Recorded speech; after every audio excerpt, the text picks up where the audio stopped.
Entirely Geek, Obama meets with leaders from the tech community, Disney pulls their stuff from Amazon, the top 10 apps of 2013, and Dogecoin replacing Bitcoin. Entirely Geek is a proud member of the Tech Podcast Network. If it's tech, it's here. But first, before we begin our episode, Dan with the tip of the week. Thanks, Eric. Well, this week, going to do kind of a quick just video camera if you're doing a podcast or kind of building your own podcast studio. As I'm kind of going through and building my own podcast studio and upgrading things over at Entirely Geek, I kind of run across certain products that help me out. And one of them I'm going to talk about today a little bit, and it's called the Manfrotto. It's the swing arm and the super clamp. And basically what it allows you to do is to clamp to a desk or any other kind of stable, pole. Could be anything, frankly. It's fully adjustable, and it actually attaches to a articulating arm where you can fully adjust it. And my webcam is actually mounted on there. And I'm using it in place of before I had a tripod, which was big and bulky, and it kind of covered my entire floor. And I've got limited space in my own podcast studio, and I wanted an easier way to have the camera be, kind of facing me, but not, covering the entire floor in front of me. And on top of that, be easily put away at the end. So I can swing it back, put it away, and when I'm ready to use it again, swing it back out again. So definitely something to check out. I'll put some links in the show notes to the Amazon where I bought it. But for all in all, you could probably get it for about $60 to $70 all in for both things. You can buy it in piecemeal. They actually make a flex arm as well, where you can actually have a flexible arm with a tripod mount at the end of it as well. Just a better way of using a camera mount, especially if you have a camera that's going to be put in a position that's going to be there all the time. Better than using a tripod, unless you have a lot of space in your studio. Now, is this the one that you used when Brian and you were filming for the Magic App? No, this is actually brand new. I just acquired this actually. Oh, okay. I've been looking at it for some time, and to be honest, I just kept putting it off. Okay, I don't need it. I have a tripod. The tripod worked, but I have to say now that I've got it, I love it way better because, like I said, it keeps everything out of the way. I don't have my tripod kind of hanging down and blocking. More people can walk in between my desk and the screen and that sort of thing. So it makes it a lot easier, and it'll be a kind of a permanent fixture, but I can put the camera away without having it hanging out. Before, the tripod would sit there and it would block. I couldn't get past my my desk and my other section of my podcast studio. So this definitely makes it a little bit easier, and definitely worth checking out if you do photography as well.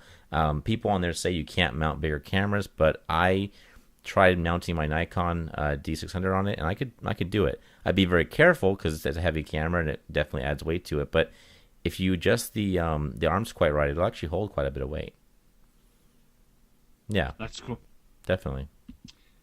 Well, moving to our first story, Dan, it comes from TheVerge.com, and this is coming from just a light story. It's talking about President Obama meeting with the top tech leaders. And I wanted to talk about this today because it happens today.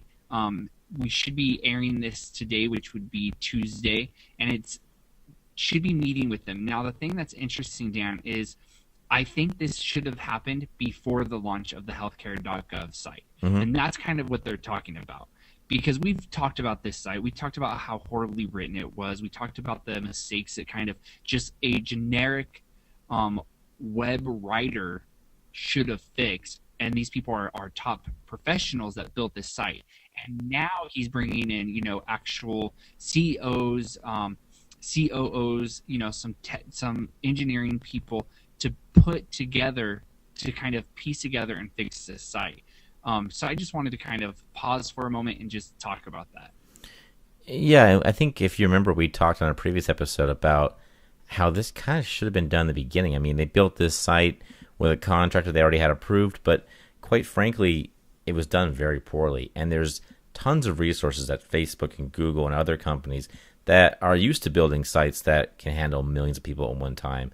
And these are the people and not just that should have been. People think about the privacy. Well, yeah, everything. These companies deal with all those issues that the Obamacare website's been dealing with on a daily basis. So they'd be the ones to actually ask and get consulting. They're the people that actually would know what they're doing with that. So I'm glad it's happening now. I don't know. It's kind of been a mess lately, but maybe they can get it back on track.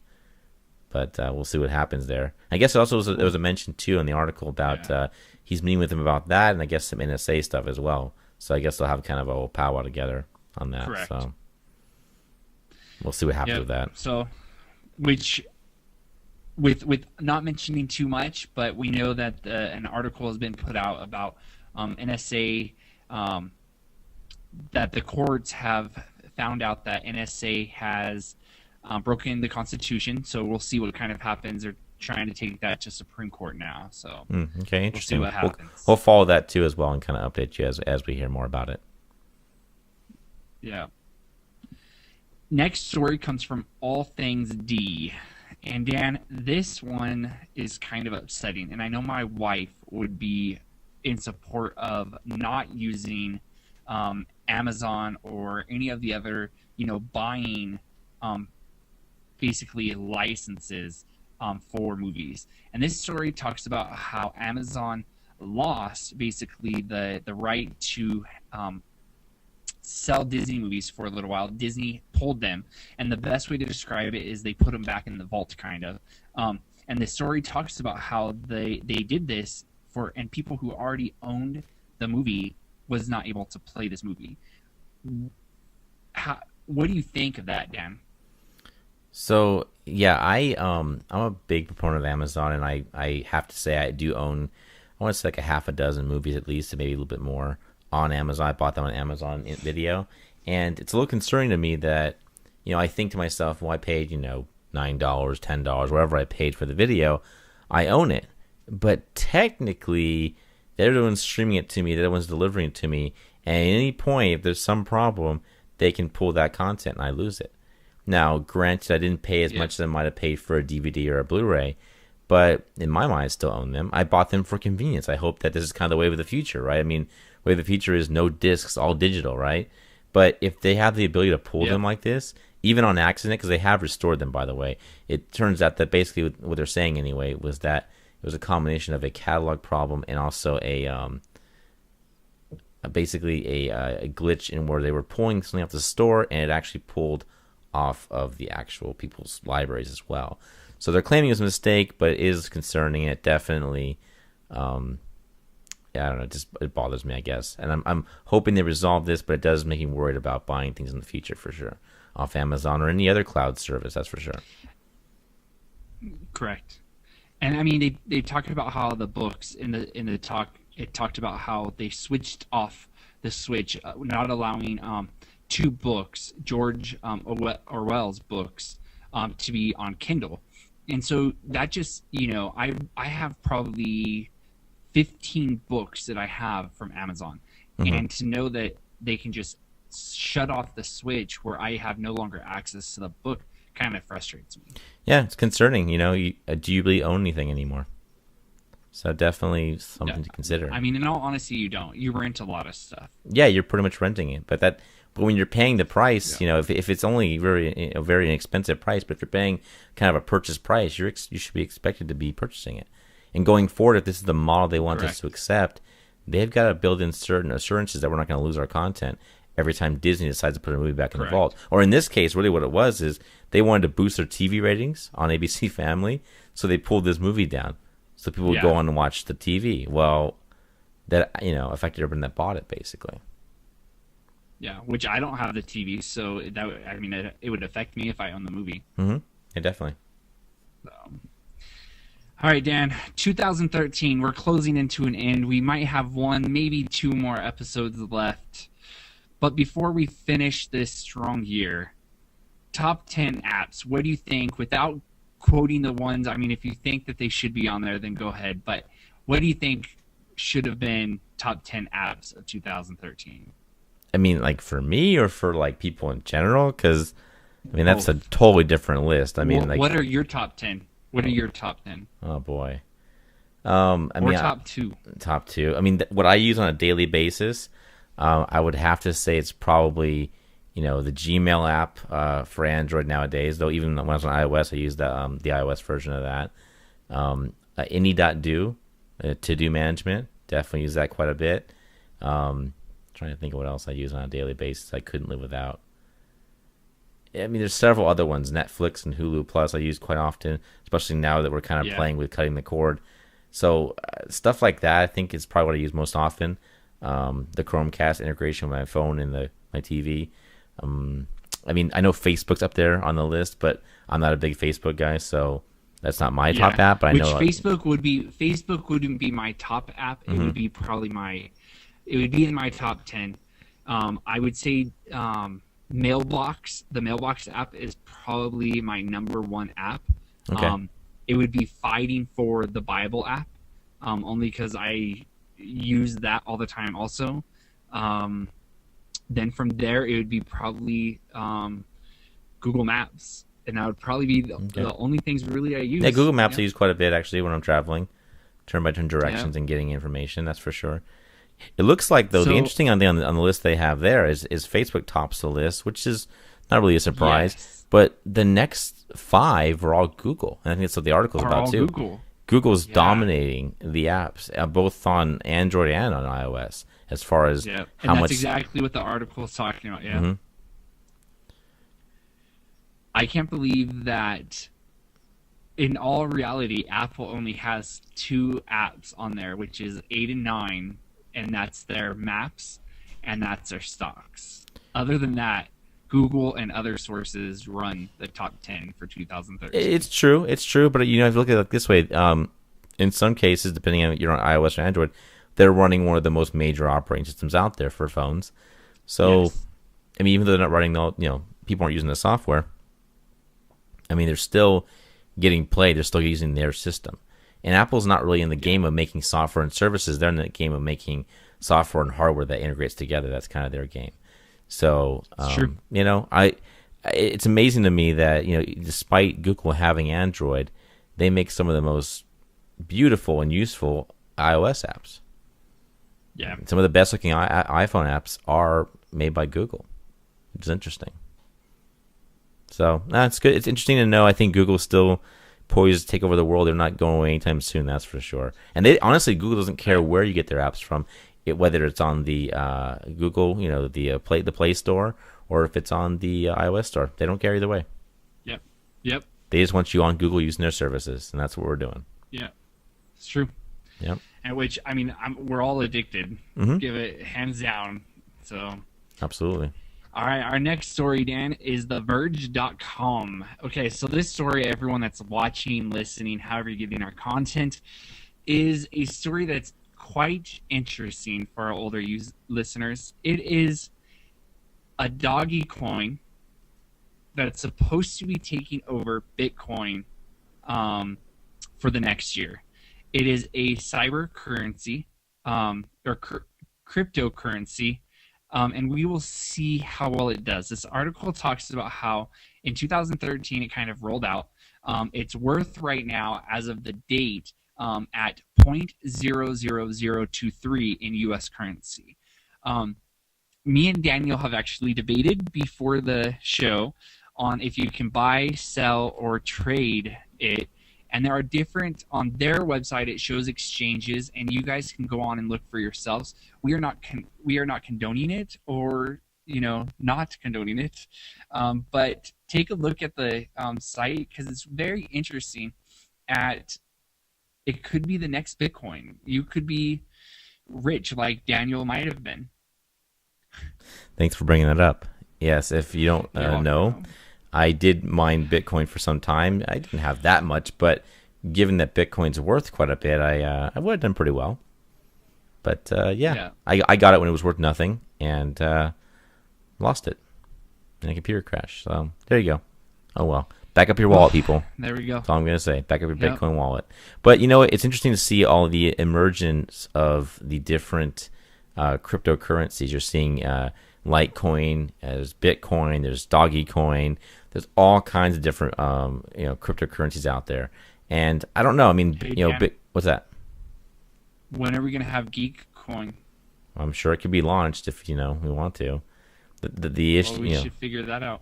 The issue is, it won't be worth anything. I mean, the more people that jump in, probably not. It's not everyone's gonna make it to a Bitcoin status. I'm sure.